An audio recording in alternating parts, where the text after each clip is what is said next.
Hey guys, it has been a minute since we have just sat down and had a little chit chat. I feel like everything that I've been doing lately has been vlogs, so I thought it was time to take a seat and go through some important information. So today I'm coming at you with episode 8 of Fit Kit, which is all about the basics of resistance training. In episode 4, we talked about how to actually start getting into resistance training, overcoming gym anxiety, stuff like that. Episode 5 was all about the only 5 lifts that you really need to know. And so today's episode is how to implement all of this information and actually lift to achieve maximum awesome results. Hopefully, if you've been watching my channel for a while, I've already convinced you that you should be lifting and you've started and you're making great progress and you're super happy with it, but I know a lot of you are also beginners, so I figured I would give you this video laying out everything that you need to know about the basics, because there is just so much information out there, and if you don't just have like one thing summarizing all of the stuff that you need to know, it can be really confusing. Hence why I made the fitness starter kit. For those of you who are not yet quite convinced that you need to start lifting, let me tell you a thing or two about the amazing benefits of resistance training. First of all, building muscle is one of the best things you can do for your overall health. It improves metabolic function because the more muscle you have on your body, the more calories you burn throughout the day, even at rest. Building strength and muscle reduces injury risk. It can reduce the risk of osteoporosis. It can help with insulin resistance, and it can help improve your blood lipid levels. It can also positively impact depression. A lot of you guys ask me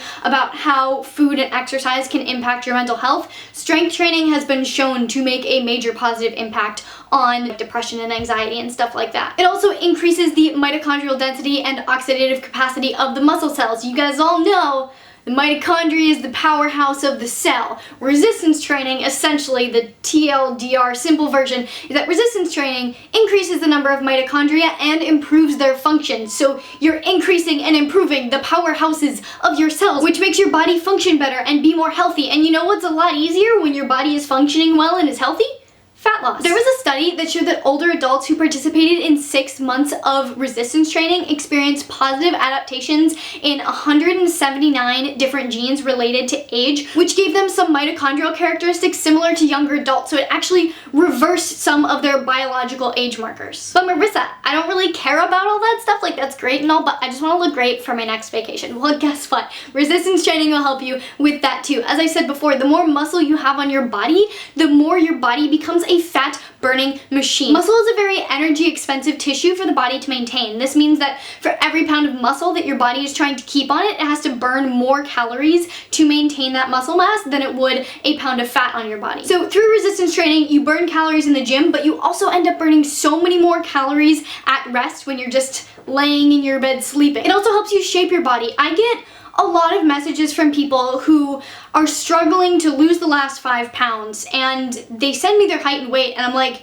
you're already a very tiny human. Like, you probably don't need to lose more weight. The issue that a lot of people have is they look skinny fat and think that they need to lose more fat in order to achieve a toned look. But newsflash, having a toned look requires having muscle mass. If you have very little muscle mass, it doesn't matter how much fat you lose, you're still not going to look super toned. I'm not saying there's anything wrong with being skinny and not having a ton of muscle mass, even though having muscle improves a lot of different health markers, but like looks wise, do whatever you want. But if you're trying to achieve that toned look and you think you only have 5 pounds left to lose, you probably want to gain 5 pounds of muscle, and your body fat percentage will decrease because your weight increases because of the muscle, and it's gonna blow your mind. So with that being said, hopefully we now all understand why we should be lifting heavy. And if you still are not convinced, let me know why you're anti-lifting down in the comments and I can educate you and we'll have a discussion. So it's time to get into the nitty-gritty. I say lifting heavy a lot, and you'll see that around. People be like, oh, you need to lift heavy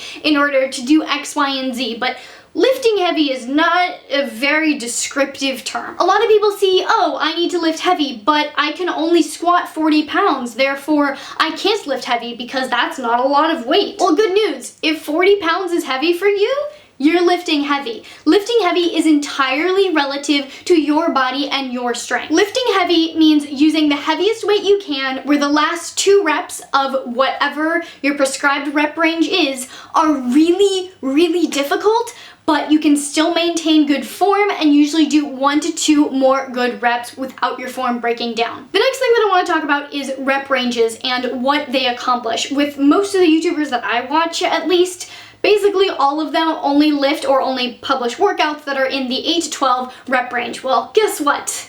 There are other rep ranges that you can use and that will provide benefit and that will help you change your body. Now, these set and rep ranges are not exact. It is more of a spectrum and different people's bodies will respond differently, but these are generally the guidelines when it comes to figuring out how many sets and reps you should do for what your goals are. Starting with the lowest rep range, this one is going to focus mostly on building strength. This is the rep range where you're going to use the heaviest weights. You should be doing 1 to 5 reps, approximately 3 to 6 sets, and then resting 2 to 5 minutes in between every set. So for all of these rep ranges, the appropriate weight is your heavy weight for this rep range. So if you throw 300 pounds on the bar and you can do 3 reps, where the last 2 are really difficult, then that is the weight you should be using for this rep range. Moving up in the number of reps and moving a little bit down in the amount of weight, we have the muscle hypertrophy range, and this essentially is the range that is ideal for maximum muscle growth. To work in this range, you're gonna do about 3 to 4 sets per exercise with 8 to 12 reps per set,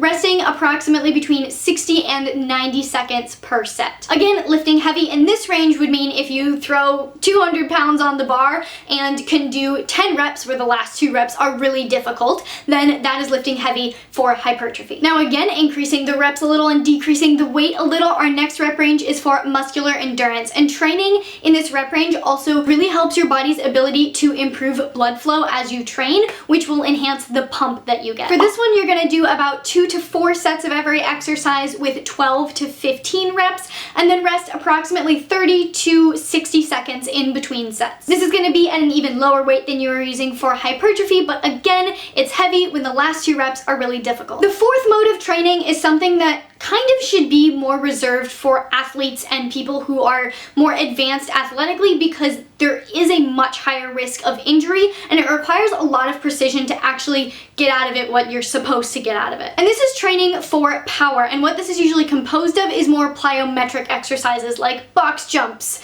and skaters and things that require jumping and hopping and explosive power moves. To train in this modality, you're gonna do about 3 to 5 sets, 1 to 5 reps, resting 2 to 5 minutes between sets, and you're gonna use about 90% of your max effort, but usually this is done with very little to no weight. This is similar to training for strength in the sense that it's very low reps and very high intensity, but it's high intensity in the sense that your intensity is going into your explosive power rather than moving a lot of weight. So those are the 4 main training modalities. And now you might be wondering, Marissa, which one should I do? I'm so confused. They all sound so interesting. Well, the answer is that you should do whichever one you have not been doing consistently. They all send different signals to your body that your body has to adapt to. So if you're constantly training for muscle hypertrophy, you're in that 8 to 12 rep range, 3 to 4 sets, moderate weight,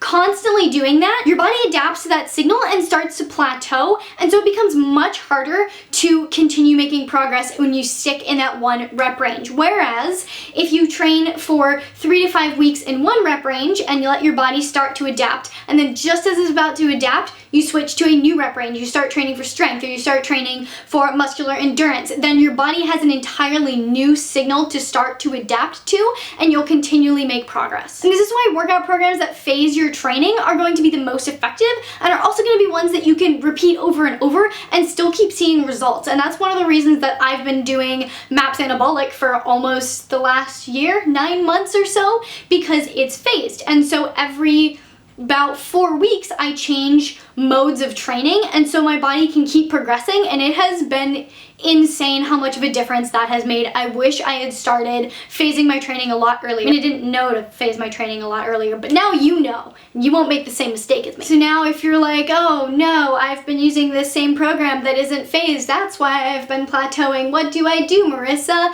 All of the MAPS programs from MindPump are phased, so check them out. Use my discount code FitAndNerdy, 10% off.